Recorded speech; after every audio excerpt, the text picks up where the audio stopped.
The psychology of education. What does a high-quality education look like, and does that look anything like what we have today? Live from the Leaf Academy studios, this is Tuesdays with Schwartz, the podcast all about success. Every Tuesday, I talk about one new success story and break that story down into easy-to-understand components so that you can learn from other people's success and start your own success journey.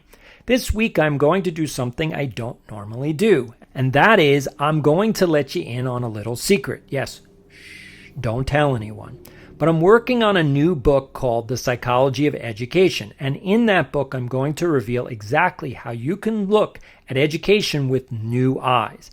And here's why this book will be monumental and groundbreaking for you. Albert Einstein once said that we cannot solve problems using the same mindset that created them. So what does that mean exactly? The answer is that you can't solve a problem if you don't first look at how you think about it. Before I go any further, let me make sure you know who I am. If you're new to the podcast, my name is The School Doc, but you can just call me Doc for short. And I'm a recognized K-12 expert as well as a 21st century skills expert. And I've been conducting academic research for the last 20 years. And through that research, I have developed world-changing academic concepts, which is why the Joint Legislative Committee on the Public Schools asked me to testify in 2017 to answer this question. How do we fix our schools? So let's take a look at the K-12 system. If you believe the K-12 system is broken, why do you think that way? But what if you don't think that? What if you believe the school you send your child to is the most amazing school in the world? Well, why do you believe that is true? And that's the issue our country faces. People just believe whatever they want to believe, and they do not question why. And Einstein said that's not what you should be doing. In fact, Einstein could never have come up with the theory of relativity if he did not question every mathematician and scientist at that time. They all wanted to believe one way, and Einstein came along and said, why? Just because you believe something is true does not mean it's actually true. And we see this over and over again in history, where people believe something and then it's proven to be false. Like, for example, everyone used to believe the earth was flat. If you think the earth is flat today, well, we know you don't have an education. But that's not how the world thought hundreds of years ago. So now take a look at what you believe a high-quality education is. Is it real or not? And that's what my new book, The Psychology of Education, is going to uncover for you. What is real and what is imaginary? Pretty exciting stuff. So what I want to do in this week's episode is help you start questioning things. What I'm going to do is something that no one else is doing on the internet. So here's the question you need to start asking. What should schools teach kids in the 21st century? Great question, right? If you're ready, let's take this little adventure together.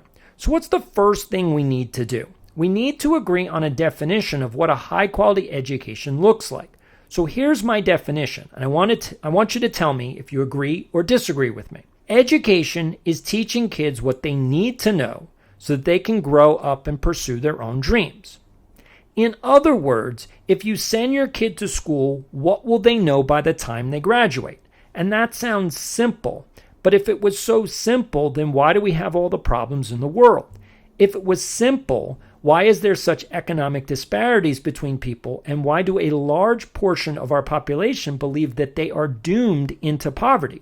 I've been an educator for 20 years. I'm a recognized expert in the K-12 system as well as a 21st century skills expert. And I'm telling you, it's a modern tragedy that millions of people believe that there's nothing they can do to change their life trajectory.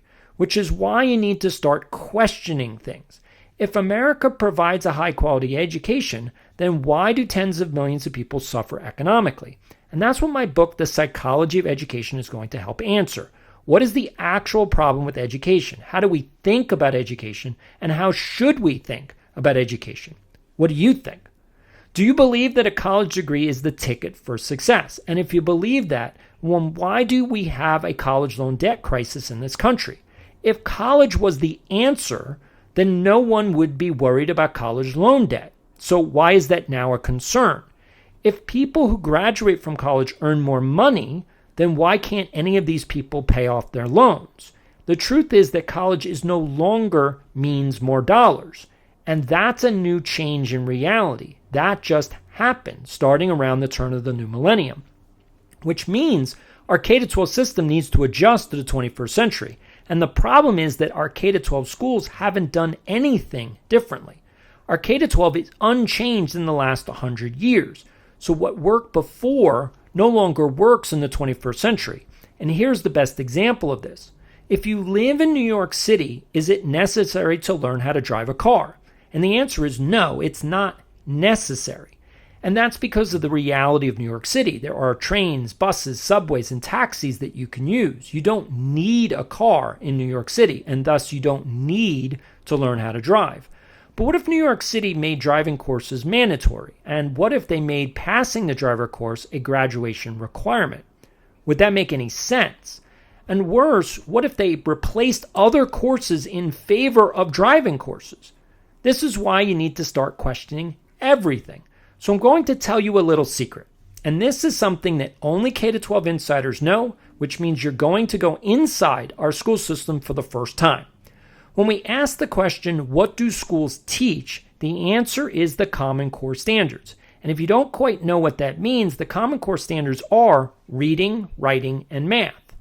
Now, I know what you're thinking. Isn't that good? Shouldn't kids learn how to read, write, and do math? And the answer is yes. But here's the question I want you to ask. How long does it take to teach kids reading, writing, and math skills? Bet you never thought about it before. And if you haven't asked this question, then now I want you to ask this question and get the answer back. Now, you probably are getting the answer, well, they have to learn it through school. But the truth is, based on my 20 years of academic research, the answer is that all kids should be able to learn reading, writing, and math skills by grade 5. Yes, elementary school. Thus, the next question becomes, if all kids learn how to read, write, and do math by grade 5, then what should they be doing in middle and high school? For the last 100 years, the answer was English, math, science, and social studies classes. The problem is that the world changed.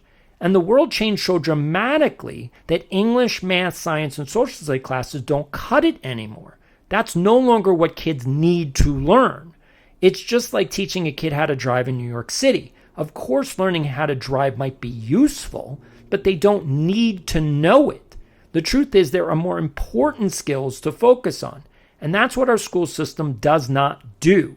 They are stuck in an old mindset, the same mindset that Einstein said prevents us from solving problems. And this is where the psychology of education comes in. Reading, writing, and math skills are elementary skills. That means elementary teachers and principals need to focus all of their energy on teaching these 3 critical skills. So let me show you a graphic that highlights the problem. On the one side, you can see reading, writing, and math skills in elementary school. And on the other side, you can see reading, writing, and math skills through K-12. Is this the aha moment for you?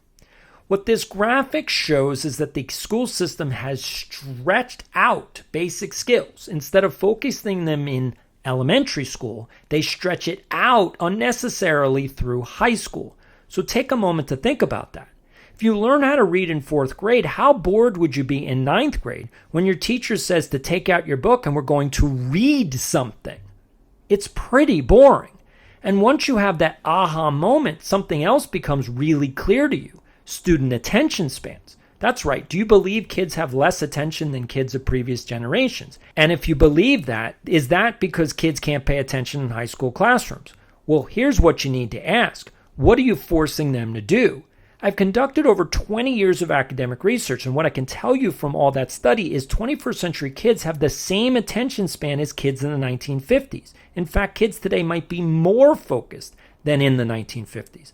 The problem isn't their attention spans. The problem is their patience. 21st century kids have zero patience for BS.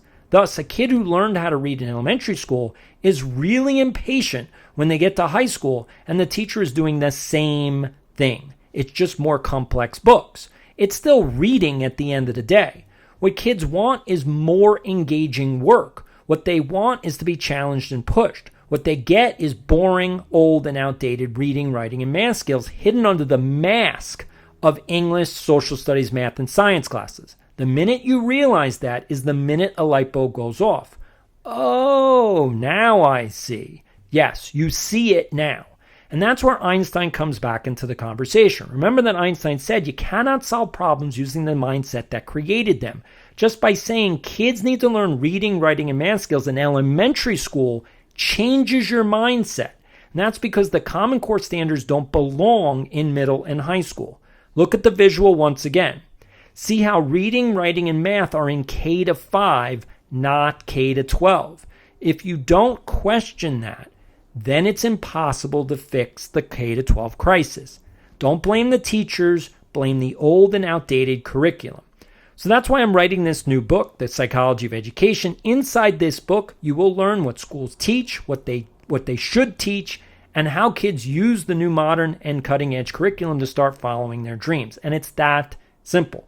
Einstein said that the true mark of genius is to make the complicated simple, so I'm trying to make education simple to understand. And this is something every parent needs to know. But what if you want to do more? What if you want to learn more about 21st century skills and solve the problem in your local community? Well, here's what you can do. First, you can subscribe to my newsletter. Every week you get a new episode of this podcast. The newsletter is 100% free, therefore you have no reason not to sign up. Second, you can go visit my website, leafacademy.org, and join the mailing list for the Young Entrepreneur Summer 2024 program. This is a brand new program that I'm developing for anyone under the age of 30. If you're over 30, you can still join, but it's designed for young people who are tired of the cycle of poverty. Yes, it's for young people who want to get out of college debt, or maybe they're on the fence, should I go to college or not? This summer program will teach you everything you need to know in order to be successful in the 21st century. Right now, all you can do is join the waiting list, which means it won't cost you a dime, and now you're connected to me and the 21st Century School, Leaf Academy. My mission is to fix the K-12 system, but while I work behind the scenes, you don't need to suffer as well. Join the waitlist and get connected to a 21st century education. I want to thank everyone for listening to the Tuesdays with Schwartz podcast. Don't forget that I post a new episode every Tuesday. This is your host, the School Doc, and I'll see you next week. Every now and then you lose in life.